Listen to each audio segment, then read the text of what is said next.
দিনটি ছিল 11 সেপ্টেম্বর। মার্কিন মুলুকে সবেমাত্র সকাল। ব্যস্ততম শহরগুলোর একটি নিউ ইয়র্ক। অন্য দিনের মতো যে যার কর্মস্থলে যোগ দেন, কিন্তু মুহূর্তেই বদলে গেল দৃশ্যপট। নিউ ইয়র্কের ওয়ার্ল্ড ট্রেড সেন্টারের দুটি ভবনে হামলা চালায় আল কায়েদা। হামলা হয় মার্কিন প্রতিরক্ষা দপ্তর পেন্টাগনেও।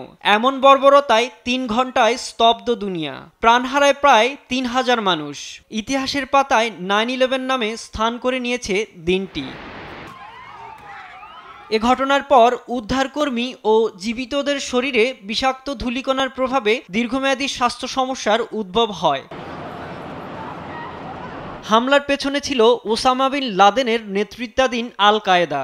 মূল পরিপূরক হিসেবে ধরা হয় খালেদ শেখ মোহাম্মদকে, যিনি যুক্তরাষ্ট্রে পড়াশোনা করেন এবং আফগানিস্তান যুদ্ধেও অংশ নেন। হামলার অংশ নেওয়া 19 জন ছিনতাইকারী সৌদি আরব, সংযুক্ত আরব আমিরাত, মিশর ও লেবানন থেকে আসেন।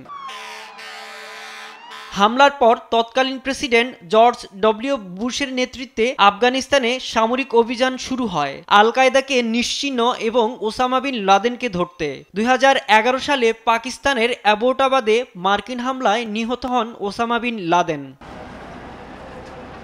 2001 সালে ভয়াবহ হামলার পর প্রতি বছরের 11 সেপ্টেম্বর হতাহতদের শ্রদ্ধার সঙ্গে স্মরণ করে যুক্তরাষ্ট্র।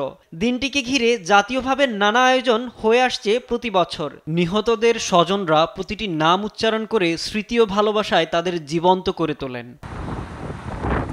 সাইদুর জামান, নিউজ ডেস্ক, দেশ টিভি।